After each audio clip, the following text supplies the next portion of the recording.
Hi, I'm Joel Freeman, and I'm the author of this book right here, If Nobody Loves You, Create the Demand.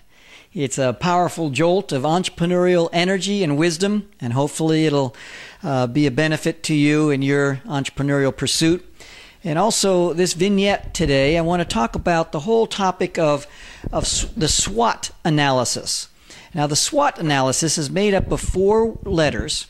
It's 4 letters as an acronym for strengths, opportunities, strengths, weaknesses, opportunities, and threats. And it's basically something you can do to analyze your business. It's part of the idea factory, how you work through to discern and determine as quickly as possible the difference between a viable business dream and a nightmare. You do not want a nightmare, and so this was going to help you in that particular arena. And just be honest as you take this particular analysis. It's in my book, If Nobody Loves You, Create the Demand, but there's a whole list of questions for each one of them. But it's kind of subjective to use your own perspective as you look at your strengths and weaknesses and opportunities and threats, and to use it as a guide. It's kind of like something that you just don't want to go overboard on. And also you want to avoid fuzziness. Be clear, crystal clear about everything as much as possible. And to distinguish what you're doing and where you want to be, where you are right now and where you want to be in the future. It's going to be a big help in that regard. And also the KISS principle. Keep it simple, stupid. That's what they say. But just to keep it short, keep it simple, and keep it productive so that you have some clarity when you're done and you're not kind of overwhelmed with all this information. And the strengths, some of the questions that you might want to ask yourself are, what are my advantages? What do I do well? What relevant resources do I have at my fingertips? And maybe some of the opportunities or the weaknesses might be have to do with what can be improved in my business and on a personal level. What do I do badly? That's a very important thing, to know what your limits are, because we all can't do everything well, and that'll help you in terms of hiring, bringing on independent contractors to help fill in those areas that maybe you don't do as well. And also, what should you avoid in business? So those are some aspects. And then opportunities.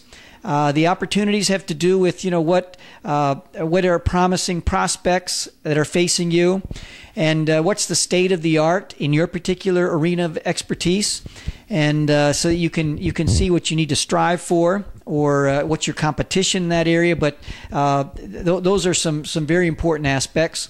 And in terms of opportunities, to see how you can take advantage of those. And then the threats, what are your growth issues on a personal level, on a corporate level, and then also what are the obstacles that you face.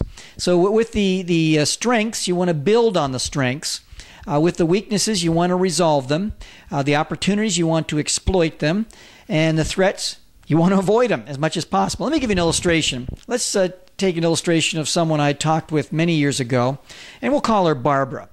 She was living in a city in the eastern seaboard, and what happened is that she was an investment banker working with some high-end clients, and one of her clients was a professional baseball player.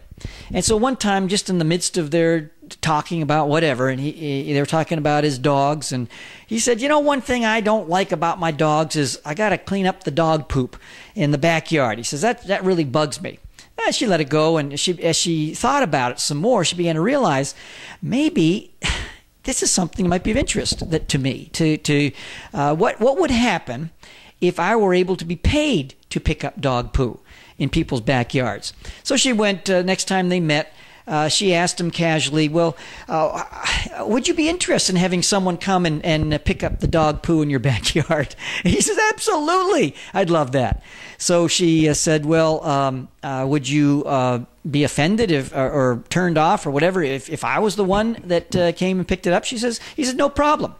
So she began to do a whole business plan and, you know, the SWOT analysis. And let me kind of walk you through it with Barbara to understand her strengths, that she wasn't afraid of starting something new, even jumping from one lily pad of her, what she was trained to do in investment banking and finances, to jump to another lily pad. She wasn't afraid to do that. Plus, she was not afraid of looking like a fool, looking stupid. You know, it's the kind of thing like you're at a party and someone says, so what do you do? She says, oh, I pick up dog poop. You know, my lifelong ambition realized. And she, you know, just her 5-second elevator speech on her business. And the person, and she starts laughing. And you know, the person, she had a great kind of a wacky sense of humor that allowed people, it actually made people, caused people to not laugh at her, but to laugh with her. And of course, she was laughing all the way to the bank, because in 3 years, she was able to build this business up to a place where she'd grossed $1 million in her 3rd year. And that's incredible. And so,